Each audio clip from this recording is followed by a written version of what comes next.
Sehingga saking pedenya Rasulullah SAW ketika Sulhul Hudaybiyah, ini agak jelimet tapi gampang dicerna. Sulhul Hudaybiyah itu satu perjanjian yang semuanya merugikan Rasulullah, yaitu kalau orang kafir masuk Islam disuruh mengembalikan ke kafir, karena kafir itu bagi mereka habitat, Islam itu hal yang baru. Tapi kalau orang Islam menjadi kafir nggak boleh kembali Islam, berarti kembali ke habitat. Semua perjanjian itu merugikan. Sampai masyhur Sayyidina Umar protes ke Rasulullah, jenengan masih nabi gitu. Itu kan ekstrim tanya, jenengan sampai sekarang masih nabi? Ya, saya masih nabi. Kenapa tanya demikian? Karena semua perjanjian merugikan Islam, menguntungkan orang apakah? Kafir. Semua sahabat sebetulnya persis Sayyidina Umar protes, kecuali Abu Bakar. Lama-lama akhirnya di antara perjanjian itu berbunyi begini, tapi saya minta satu hal, orang boleh mendiskusikan Islam tanpa tekanan. Itu saja permintaan Nabi. Orang boleh mendiskusikan Islam secara bebas, tidak tertekan. Karena orang-orang kafir melihat itu hal yang biasa, ya nggak masalah Muhammad. Akhirnya orang diskusi, Islam itu apa sih? Islam itu orang yang menuhankan Allah. Allah itu siapa? Zat yang menciptakan langit dan bumi. Lama-lama orang kafir berpikir, wah keren, Tuhannya Muhammad bisa bikin langit dan bumi. Tidak kayak Tuhan kita, malah kita yang bikin. Jadi mulai debat itu terus ada yang cerita lagi, saya pernah loh nyembah Lata, pas itu dikencingi luwak. Masa ailahun yabulu ali sa'laban, masa Tuhan kok dikencingi luwak? Yang agak-agak ahli kitab ya diskusi lagi, wah kayaknya Yesus tidak Tuhan, masa Tuhan kok kelaparan, lemes, wah repot nanti. Jadi makanya Allah ketika gojlok wa ummuhu siddiqah kana yakulanit ta'am mal masihu ibnu maryam illa rasul qad khalas min qablihir rusul wa ummuhu siddiqah kana yakulanit. Coba paradok enggak, misalnya kamu didolani Nabi Isa terus ketok lemes, kenapa Tuhan saya agak sakit keroi dulu, kan enggak kebayang itu. Punya Tuhan yang sakit setelah makan sehat, terus kan nggak kebayang seperti itu. Ketika Nabi punya konsep Tuhan, Tuhannya Muhammad itu siapa? Yaitu zat yang la awalalah, zat yang pertama. Lalu Tuhan itu siapa? Tuhan itu yang menciptakan langit bumi. Tuhan itu siapa? Yang memulai segalanya.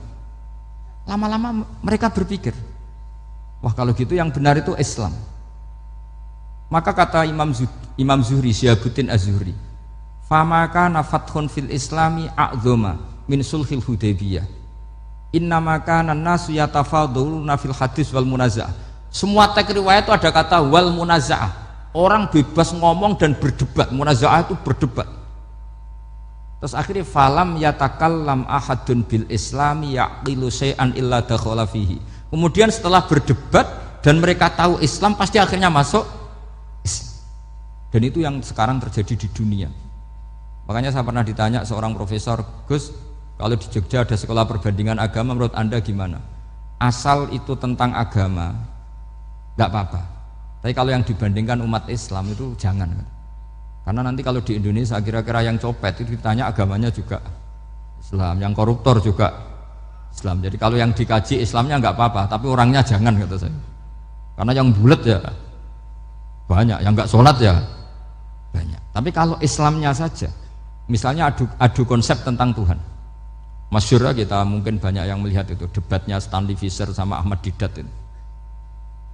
Tuhan kamu siapa ini itu sama Didat cerita Tuhan saya itu lam yalid walam yulad walam yakul lahu kufuwan. Itu spontan ada seorang mahasiswi bilang, sepertinya Tuhan Anda lebih menarik karena Tuhan Anda yang menciptakan langit bumi, yang Tuhan ini kok lahirnya sudah di bumi, masa lahir-lahir langsung jadi Tuhan. Jadi akhirnya falam yatakallam ahadun bil islami yaqilu syai'an illa dakhala fihi. Sehingga agama ini apa? Agama itu adalah kalimat tauhid. Kalimat itu apa? Logika yang terbangun. Nah, ketika logika itu terbangun, maka disebut yusabbitu Allahu alladzina amanu bil qaulis tsabit fil hayatid dunya wa fil akhirah. Allah itu akan menetapkan satu kaul, satu presentasi ilmiah atau satu kesimpulan ilmiah, yang kesimpulan itu nyata benarnya, dan ini akan nyata terus baik di kehidupan dunia maupun kehidupan apa?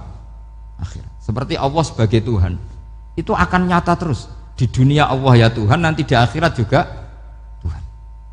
Tapi Tuhan selain Allah maka menjadi Tuhan ini nunggu ada yang menuhankan. Misalnya Fir'aun itu jadi Tuhan karena ada yang menuhankan.